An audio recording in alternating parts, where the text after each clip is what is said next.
So, Nitro. Number 149, also July 20th, 1998. Scott Hall comes out for a promo. He compares himself to Gilligan and Kevin Nash to the Skipper. Yeah. That's where he went with this. That's where I went off the rails and was ready to quit this show. 30 right there at the seconds very in. beginning. That was a dated reference in 98. He had a week. To think of something to say. Dude, he wasn't thinking about this for a week. He should have been. He probably didn't think about this when he came through the curtain. He said Nash was a whiner and a crier, not half the man Hulk Hogan was, and the black and white was too sweet. By the way, did all this while wearing a pair of trunks that said Wolfpack on the back. Yeah. The announcers flapped their gums for a while. They showed a bunch of clips from last week. This show is 11 minutes old. 11 minutes! Well, it was the next match that really, really set me off. As much as Gilligan and the Skipper was wearing on me, this fucking match and Chavo Guerrero in that stupid outfit, riding that stupid horse on this stupid show. It's not a real horse. Just made me feel so stupid. What am I doing with my life? As I wrote here, Stevie Ray versus a small man with no body. I wrote Stevie Ray versus Geek. Johnny Boone was the man's name. Eventually learned this. So Stevie says into the camera that he has left the TV title belt at home with his little brother. Then he gets to wrestle this skinny little geek, and he beats him up for a while. It takes too long. Then Chavo Guerrero appears in a cheap Zorro mask with a hobby horse and the TV championship belt. I wrote Lone Ranger, by the way. I did as well. I've been outvoted. Yes, you Chavo, have. I apologize to you and your Lone Ranger. Don't mask. apologize to Chavo. Stevie is confused. He gets a pedigree for the win. The same move, by the way, that retired Rick Martel. Yes. Like nobody thought, hey, you know what? Let's do another move. No, let's just keep doing Is it. Johnny Boone still wrestling anywhere? I doubt he ever wrestled again. Probably retired after being part of this. So Chavo runs to the back. Stevie takes the TV title, tries to hide it behind his back. And here I wrote, every single moment of this was the stupidest thing ever.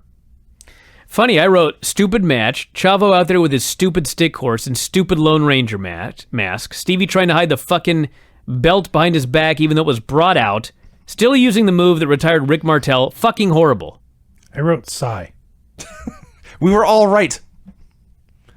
Do you know how badly Nitro got smashed by Raw this week? Not badly enough. And you know what's funny Back is over like this. they had been getting killed and this show was their idea to try to win. Well, as we shall get into this, I watched this show last night. I usually watch these Tuesday afternoons. I watched this last night, and until right now, when I'm going back over my notes, I have forgotten how horrible this first hour was. The first hour. Let's keep going. Okay. Rick Steiner comes out for a promo. Talks about his brother Scott. I got Scott into wrestling in high school, in college, in WCW, because I thought he'd be a good guy to team with. Now Scott thinks... You don't say your brother? Now Scott thinks he can do things on his own. I'm not 100% yet, but I want to face Scott at the August pay-per-view. Hey, Road listen. wild, Gene says. Yeah, listen. As a fair man, Rick Steiner is not a very good promo, but you know what? He's a believable guy. I believed everything he said here in this interview. So I liked that part of it. You believe he's simple? No, I just believed him when he talked about his brother and... They did talk about brothers a lot. Am I Yeah. wrong, Benny? He's a simple man.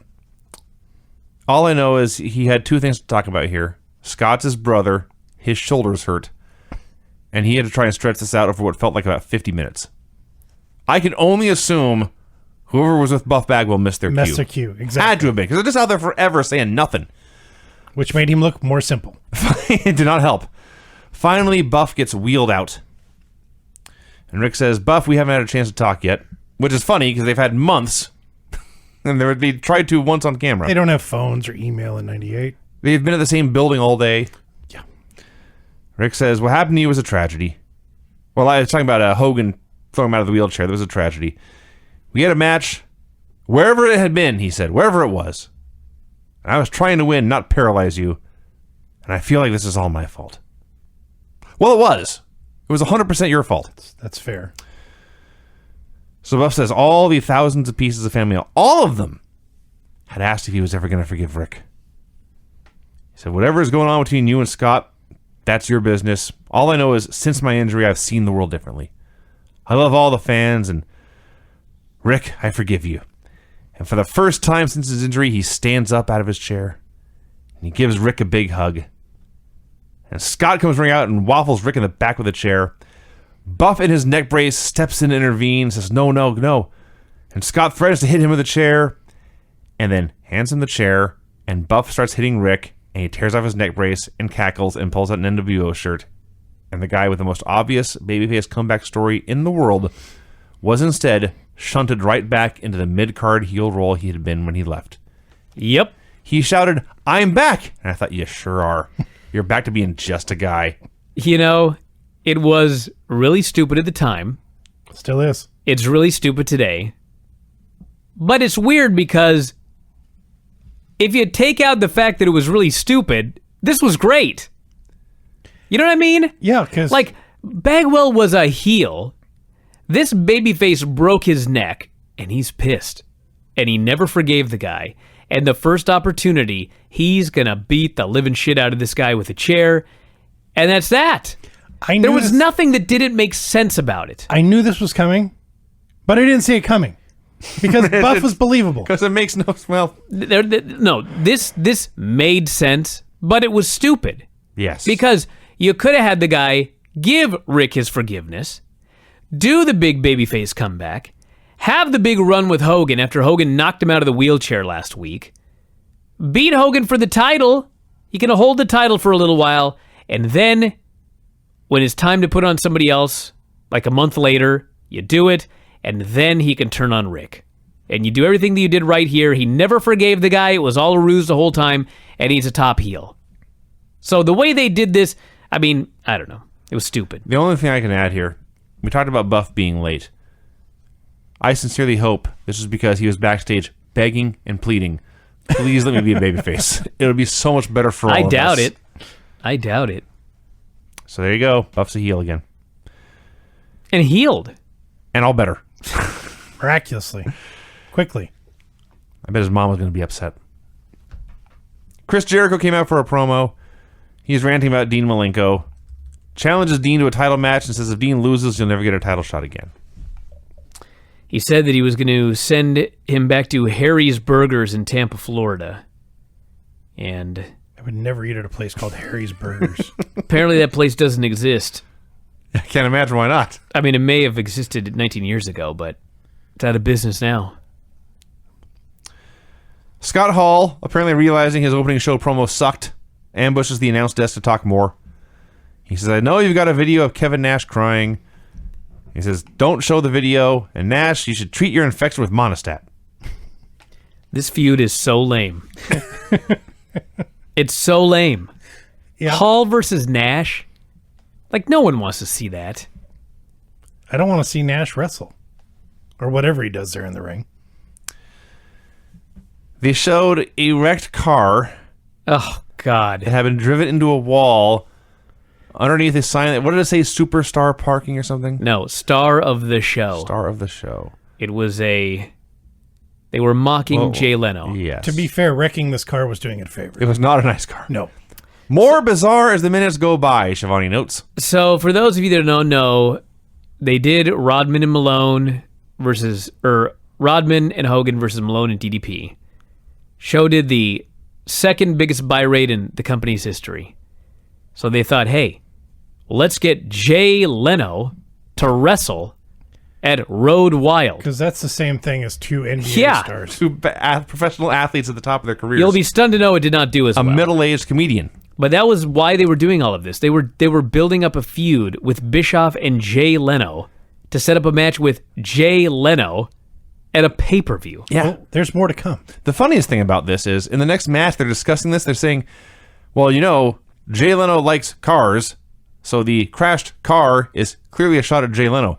And Larry Zbyszko, he knows how stupid this is. He refuses to admit that's what's going on. There must be something else at stake here. This cannot possibly be what we're putting on TV. Speaking of putting bad things on TV, Sick Boy versus Mongo. Listen, this was fine. What? It was a minute long. It was I mean, when I saw Mongo and Sick Boy coming out, I mean, I buckled up. I was ready for the worst match of all time. They went a minute, Mongo tombstoned him, and won. It was fine. That all happened. We had a promo from Thunder with Dean, Arn, and Mongo. This was the best thing on the show, and it wasn't actually on the show. Dean says, I'm friends with Chris Benoit. We've all been trying to reach out to Arn, saying we believe in you. And he makes a sales pitch to Arn that he should be their manager and they should be the new Four Horsemen. Arn is pissed. Says, you do not have the right to raise those four fingers at me. Nobody understands this. And he shows the scar running down the back of his neck to indicate, I had major neck surgery here. I can't wrestle anymore. He says, the fire I have still burns to get in this ring, but my body won't let me anymore. And if you have any humanity, you'll just let me be. How great was Arn Anderson? He was the best. He was amazing. He was the best. The worst thing ever on TV happened. Good Lord. This was so unbelievably bad. Eric Bischoff. This was worse than NWO Nitro. Mm-hmm. This was worse than, what was those other horrible segments he was doing for a while there? The whole sold out thing. He had his own Tonight Show.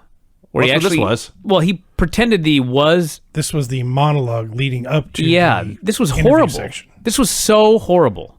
How did this make television? I don't know. It was live. Well, he's out there.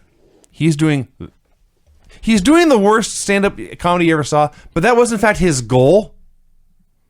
He was taking all of Leno's jokes from the previous Friday and repeating them. Mm-hmm. And I know you hate Jay Leno. When they said that, Boy, did I have a new respect for Jay Leno after watching this. kinda. Well, I guess it's more about Jay Leno's material, because the material wasn't good either. It just went on and on, and he's telling horrible Forever. jokes. They show fans giving thumbs down, and they piped in laughter. This was 8 minutes. Oh my God. 8 minutes of this. This was the longest 8 minutes of my life. If I'm ever And the worst. If I'm ever on death row, they're like, dude, you got 10 minutes left. I'm gonna say, can you put in a tape of Bischoff's Tonight Show ripoff? Because I'll be around forever. Or you'll want to die. This never ended. This is so unbelievably bad. This was part of his plan to turn around the wrestling war. I'll go out and tell shitty jokes. This guy's out of his mind. I'll steal jokes from Jay Leno and tell them worse. We saw Nash's interview from the locker room on Thunder. Here we go. Okay. So clips from Nash doing an interview on Thunder. Says Hall is going through personal problems. And then halfway through, there's technical difficulties. Shivani begins to apologize. And we see Scott Hall coming out of the TV truck with a tape. Nash is there. Asks Hall if he's got a minute. Hall blatantly curses. Here's your fucking tape, he says, and tosses it at him. He picks a fight. Nash beats his ass. Soon, all the black and white dudes, they jump out of a trailer. They jump Nash. The Wolfpack join in. Did you notice that Nash walloped Rick Rude with a forearm? Did not catch that. Yeah. Rick Rude is not supposed to be taking shots, but he just flew out of there, and Nash turned around, and there's a body, and he just waffled him with a forearm. Wait a second. Rick Rude's not supposed to be taking bumps? Oh, no. There was more later. Okay. Yeah, this guy's trying desperately to get out of his Lloyd's deal. So, somewhere in here, Kevin Nash goes to throw Scott Hall into a door. Now, as we've all discussed, running the ropes exposes the business. Yeah. You're in a fight. If you get pulled into ropes, you're not going to magically bounce off them and keep running because you can't stop. Nash gives Hall a little tug. Hall runs like 6 steps. Then he throws in the brakes. Then he stops, and he jumps up as high as he can and hits the door. This looks so unbelievably terrible. It was so terrible, but when I really thought about it, it was like, so Nash, for whatever reason, and I don't know the reason, thought, I'm going to whip you into this door from 30 feet away. And so he starts whipping Hall, and Hall probably started running and then realized how damn far away he was. Mm-hmm. And he had a split second to think, well, should I just stop? Or should I just keep going? Those were his only choices. Sure. And I guess he just decided, I'll do both. fuck, I'm just going to keep going. And he ran and ran and ran and ran and ran and ran and then leaped and smashed into the door, fell on the ground. And listen, he tried to make it look good. I mean, No, he did not. He leaped and smashed into that door. He was like, this is fucking ridiculous, but at least I'll make it look good. I'm sure he tried his best. This was one of the highlights of his career. In the middle of this brawl, there's 12 guys that they're fighting, including some of the biggest stars in the company. Bret Hart interrupts the announcers. Yeah, but before he interrupted them, they just cut away. I'm like, there's a gang fight going on backstage at Nitro on this boring-ass show. You're going to show a couple minutes and just cut away? Well, yeah, they did. So Bret Hart interrupts, says he wants DDP's butt in the ring. He had a butt quota tonight. He said several I'm going times. to say butt 8 times in this promo. Watch this, guys. And he went out there. So he wanted DDP's butt in the ring so he could beat his butt and win the U.S. title. And he wants his butt right here, right now. Then they cut backstage. This is all one segment. They cut backstage. Paige is laid out. Conan, why are they even hanging out? But Conan is standing over Paige's prone body screaming, Coach! I guess Coach is the trainer.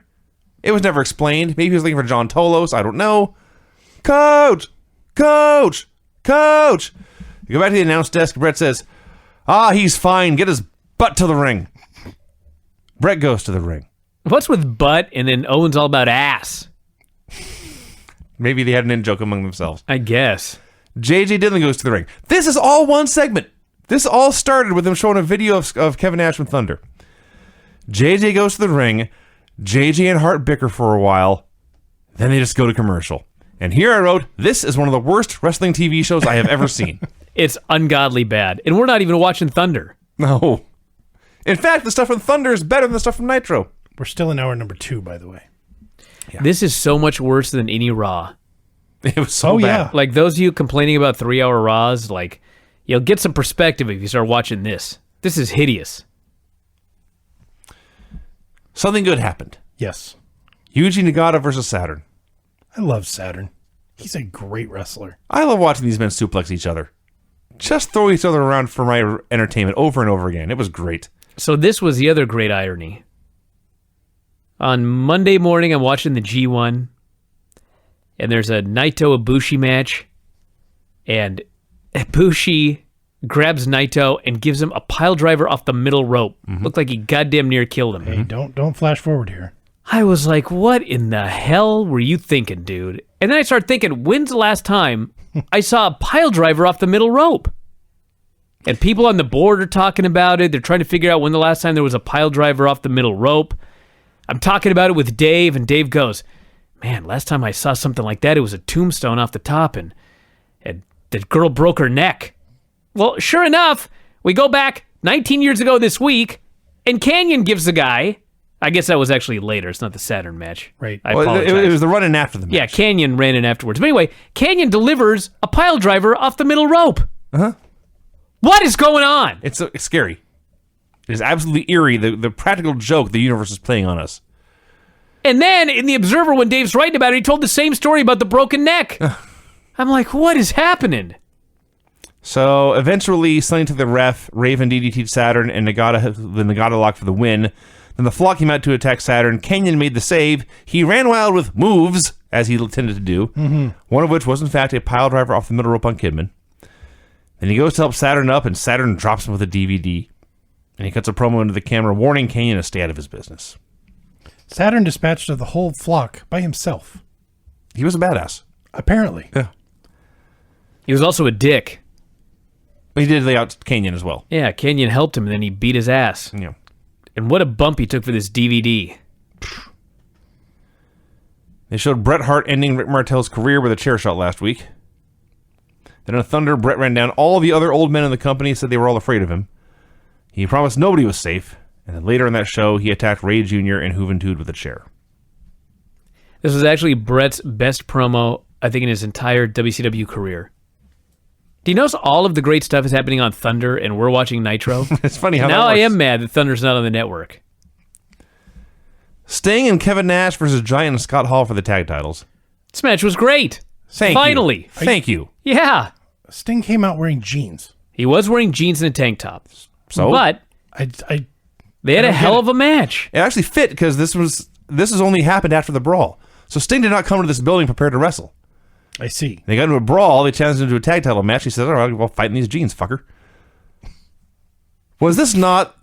I do like they had a gang war brawl outside. J.J. Dillon ruled, well, if you're going to fight, let's do it in the ring, okay? So the heels were nice enough to wait for the babyfaces to come out and allow Kevin Nash to cut his goofy promo, and then they came down to the ring for the fight. That's my one criticism. Other than that, I can't remember the last TV match involving Kevin Nash, Sting, Hall, and the Giant that was as good as this match. It's been years. Of the three, or the four, I should say, three of them have good matches, have matches this good. Maybe not all the time, but fairly common. The list of Kevin Nash matches better than this was short. Yeah. He was giving it his all out there. He was good. Kevin Nash and the Giant doing their brawl was awesome. And of course, they're giants, so the place is just going insane. So, Hall was in fact wrestling in Wolfpack trunks to show you how long this heel turn had been planned. It breaks down into a four-way. Sting puts, I believe, Hall in the Scorpion. When Bret Hart runs out, he distracts Sting, which lets Hall hit the Razor's Edge to win the match and the titles. Well, first Nash went for the illegal power bomb, and the Giant waffles him. Sting gave Giant a low blow right in front of the ref, which somehow was not a DQ. He was looking right at them. Nash runs wild on Hall. Sting goes for the death lock. Giant hits the ring. Nash breaks it up, and that's when Brett came down. Sting shoves down Brett, which everybody went crazy for because they want to see Sting versus Brett. And then Hall grabbed Sting, Razor's Edge, and they won the titles that we'd all forgotten about. Yes. They won them. What an illustrious championship reign this was Yeah. for Sting and Kevin Nash. They never teamed together, and then when they did, they lost. In fact, they weren't even a team when they won them. Sting said, here, Kevin, have a belt. That's true. And This they never had to be. defended them. Yeah, this had to be the first time in God only knows how long that these four guys probably had the best match on the show. Oh, for sure. Nash, Sting, Hall, and the Giant had the best match on a Nitro. That actually speaks to the rest of the show, quite frankly. And say what you will about the guys, but the fans absolutely loved this. They were so into this. The announcers recapped all the chaos that happened in the first half of the show. We had the Dancing Fools versus Masa Hiro Chono. That's how the graphic read. And his partner, the Great Muta. So here we are. Go ahead, Greg. Last week, you said that Tony had said, or you referred to them as the dancing dildos. Yes. And there was a debate on the board. Mm-hmm. This time, Tony specifically said the dancing dodos. No, he did not. Yes, he did. I rewound it several times and listened. Or he has the strangest accent in the world where the O comes out as ill. You know, I could be wrong, but I think if you go back to figure fours from this era, I called them dancing dildos for like months afterwards. So I guess I must have thought so too. I rewound this 3 times, and every time it sounded like he said dancing dildos again. On this match? On this show. Okay. It sounded like dancing dildos to me. I don't think that'll make the air. It did. No, Scott Hall said fucking on the show. Well, that's true. They wouldn't show us boobs. It's terrible. Well, he's right. I would rather see those than hear this. Now, they mentioned that Bret Hart wanted Dallas Page, and he wanted the U.S. title, and Page was laid out. That happened earlier. Only at this point in the show, when we're like at least half over. Oh, by the way, Bill Goldberg, due to winning the World Championship, has stripped of the U.S. title, and Hart and Page are having a 2-man tournament for it. A 2-man tournament. They're having a match. Yes. Do they really call it a 2-man tournament? That's awesome. No, they did not. That's what it is. Oh, man. So, Worst tournament ever. No, it sounds like the best tournament ever. get it over and done. Why waste time? Brackets are easy. No reason to bring in 32 women. Let's just... Yeah, let's have a 2-woman tournament. I like it. So the match was fun while it lasted. Muta looked great. He took down Disco with a dragon screw and one with a heel hook out of nowhere. And then Scott Norton came out and powerbombed the dildos for good measure. What are you laughing at? He did. It's exactly what happened. I know. Good call, Vinny. Thank you. The Nitro girls were dancing. In the middle of the act, a trainer came out on stage and pulled Kimberly to the back. Serious news. Yeah, I know it's bad. Dire shape. Tokyo Magnum versus Ultimo Dragon. So I don't think that This is this not it. was the squash. I know what you're thinking of. Because this was a great short match, but this was not a legendary match. No, this is in fact, it wasn't even a squash. It was back and forth. I'm pretty sure, I've been thinking about this because we had our conversation about squash matches on Sunday. I think it was Shima. I think it was Ultimate Dragon and Shima at some point. Could have been. Regardless, Tokyo Magnum comes out here. Tokyo has got a fancy boy dancing gimmick. Well, here's how I think we can figure it out, okay? Fancy boy. Well, he is. If I recall correctly, the greatest squash match of all time was like very, very shortly before Ultimo Dragon went in for... He had some sort of surgery. All right. And he was out for a long, long time. So let's see what it has here. He then suffered an arm injury in 1998 that required surgery. The operation was botched, causing nerve damage. I recall that. Jeez. It was thought this would force the end of his career, and he announced his retirement. So when was that? Guess we'll have to find out. Well, we're in the middle of 98, so it's coming up soon. Yeah, I don't think this was it. No. Dragon did beat the crap out of him, but he also gave him a comeback. Oh, I should mention, by the way, as I was talking about Tokyo being a fancy boy, which Craig enjoyed, rather than give him some dance music or techno or club music or something, they just say, nah, he's Japanese. Put on the slow, the koto, it's called, the big giant guitar thing they play. So he's either trying to dance to the slow-ass music, this poor guy. So, Dragon beat his ass. Okay. Apparently this was it. No. Yep. I got a list of all of his matches right here. All right. July 20, 1998. Ultimo Dragon defeated Tokyo Magnum. Ultimo Dragon was injured during a match and required surgery. So that's the last match they have listed here for his WCW run. So, I mean, unless there was one maybe on Thunder or something. Thinking. I mean, it was a great match, don't get me wrong. This wasn't spectacular. But there have been some fabulous squash matches that certainly outranked this one. Not close to the best squash matches we've ever seen. No. Interesting. One thing from my childhood, or early 20s, that wasn't quite exactly like I remembered. Thank you for clearing that up. Let's see. Dragon won with the Brainbuster, or hit a Brainbuster, finished him off with the Dragon Sleeper. Okay. Jim Powers versus Scott Norton. We have not seen Jim Powers in a while on the show. Or Scott Norton. Or Scott Norton. But Powers, in his absence, has lost 50 pounds. He had shrunk significantly. Norton squashed him and won with a powerbomb. And they said, this is a challenge to Kevin Nash. So they have one idea. Let's have guys fight over a move. And they're doing it twice. Sting and Brett are going to fight over a move, and Norton and Nash are going to fight over a move. There you go. They played the worst video package for Hulk Hogan. Go on. It was just stupid. It was. Well, what happened? It was just a video package showing all the evil things that he has done, and it didn't. It was in a weird spot, and it was nothing but kissing up to Hogan, the way I saw it.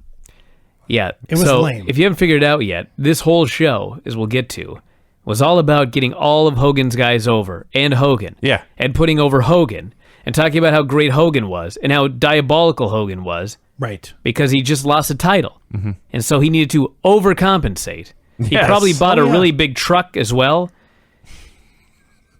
So, they not only did they play this video package, but of course WCW produced it, so it was horrible. Yes. And then Hogan and the NWO came out for a promo. And Chono and Muta are out there just like, what's going on? Why are we all just out here in the ring randomly? Hey, you know what the best part of this was? The most amazing thing? The Giant got the belt around his waist. Yes. And it's not a big belt. No. So, that's pretty impressive. Well, back when he and Sting were champs, he was wearing both belts around his waist. So Hogan congratulates the new tag champs in their win. Congratulates Bagwell and Scott Steiner on the way they worship him. Thanks Muta and Chono for flying around the world to join them. Promises Eric Bischoff is going to take over for Jay Leno. Promises that Bret Hart will be the new U.S. champion soon. Vows to prove Goldberg is a fluke, and that's that. Now, I will say this. About a month ago, they needed some guys for the Wolfpack or for the NWO, and Hogan wasn't there. So we got like Giant, Disciple, and Vincent as the NWO crew. They're much stronger now. This talent pool is a lot deeper. Just got a text message to the Observer Live text line. Just says, more Vinny. Well, Done. Wonder who that's from. What's his name? Jim? John. John. For That's right. Virginia? Yep. The John in Arkansas. There you most go. discerning taste of any wrestling fan. Or John in Memphis, I'm sorry. We got so many Jims and Johns from all over the place. Jimmy John's makes good sandwiches. Fat. What are you looking at me for? Clips from Thunder of former AWA Tag Team Champions Scott Hall and Kurt Hennig reuniting to beat Conan and Dallas Page. We had Eddie Guerrero and Conan, or excuse me, Eddie Guerrero versus Conan. This was Eddie Guerrero wrestling, and Conan it was in there as well. Pretty much. This is quite a one-man show. Conan comes out with Antoine Carr, an NBA player from Utah. They were in Utah, so everyone loved him. And I gotta say, he was quite awesome staring Eddie down and sizing him up. Yeah, he had a great look. Yeah. Not a great promo, but we can't win them all. It was all right.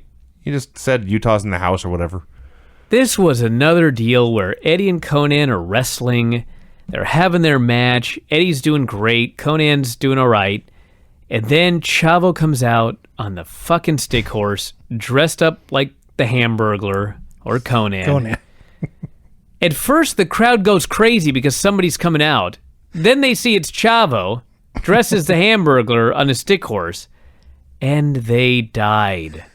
And the match never recovered. Nobody gave a shit. Chavo is the ultimate channel-changing heat.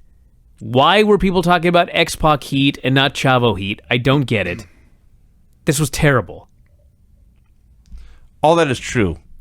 But I'm going to be, for the first time maybe in my life, the optimist. I focus on the positive. Eddie fucking Guerrero in this match. Yeah. I've never seen Conan look better because Eddie was so awesome. Why, though? I mean, Well, I don't realize know. I just put over Steve Austin for always giving 110%. Yes. Eddie's out here giving 300% for yeah. this fucking segment. Conan pulls Eddie aside, I imagine. Says, Conan, Eddie, I need you to do me a favor tonight. I need to look big and strong. So when I press you, I need you to go 50 feet into the air. And Eddie said, I'll go 60 instead. He was flying all over the place for this man. He made Conan and Antoine Carr look like the scariest men in the world. And then Chavo, as always, came out and fucked it up. And then after everything's done, the very last thing, Eddie charges Conan. The match is over. It's been a DQ. Everyone's got what they're going to get. Eddie charges Conan. Conan backdrops him out of the ring. Eddie goes up to the sky like a rocket. Just goes flying through the air. He Comes back down. fucking flew 50 feet and just the worst landing imaginable. Bobby's screaming. Everybody thinks the guy's dead. Why? I don't know. I'm such a hypocrite. Put over Austin, bury Eddie. But this was just, why? There's a difference between working hard and taking risks. Plus, like, Steve Austin's in the main event for a show that's setting up a pay-per-view, even if it's stupid. Eddie Guerrero's wrestling Conan with Chavo on a fucking stick horse. Why are you doing all this? I don't know. He's proud. Lex Luger versus Kurt Hennig. No doubt revenge for when Hennig was a special ref and screwed Luger at WrestleMania against Yokozuna. Man, this was the match where Rude went up in the rack. He got booted and went up in the rack. They did nothing in this match, but the crowd loved it. Rick Rude did get in the ring, did get put in the rack, but then Kurt hit the fisherman suplex on Luger, and Rude hooked Luger's leg, and the ref counted 3. It is a tragedy, Rude and Hennig. They were such an awesome duo. They were so great. The two toughest guys in the world as a duo watching each other's back. I loved it. Yeah. God, it's sad. And I don't think they ever actually did a tag team match. No, they didn't. Bret Hart versus Dallas Page for the vacant U.S. title. So Bret comes out, and a bunch of officials come out, and they're like, well, Page ain't going to show. And then Page finally limps out. His ribs are all taped up. His knee is all taped up. Was there an alternate in this two-man tournament if he hadn't come out? Apparently not. Wow. Poorly designed tournament. The talent field was thin, apparently. Yeah. Only 2 worthy contenders. Couldn't find anybody in the back. No. The guy from Jersey and a Canadian fighting for this U.S. title. Jersey is in the U.S. Well, I realize that, but Just barely, though. that's like all they could come up with for a goddamn U.S. title It's not the tournament. best part of the U.S., but... So, Bret, no matter where he's wrestling, no matter heel or face, Bret's not stupid. So a guy comes limping out after a beating with his ribs taped. Bret says, I'm going to punch you in the ribs 57 times. And he did. And he put him in the sharpshooter. Paige got the ropes once. Brett put him back in the sharpshooter. He's smiling. The biggest smile on his face since Montreal. And Paige submits. Got his belt. Got his belt. And all the black and white comes out. They're having a big old party. And Paige is shown being put into an ambulance. And that's that. That's the end of the show. Thank God. Did I mention that there was no Goldberg on this show? Bill Goldberg never appeared. What is happening? I mean, I know what's happening, but God, this show's bad. It's painful. I'm playing a song for that. Better be better than this. Guaranteed. All right, here we go. This is from Paul. He says, you like my last song, so I thought I'd send the backup as well. I don't know what any of this means. Cocked man. That was way better than Nitro. All right. Oh, yeah, by far. That was way better than Nitro. All right, everybody. On that note, we're going to wrap it up. Vinny and I will be back on Thursday. And, yeah, Filthy Tom's coming. Observer Lives, all that good stuff. So check it out. And that's it. We'll talk to you again after a while. Good night. Adios.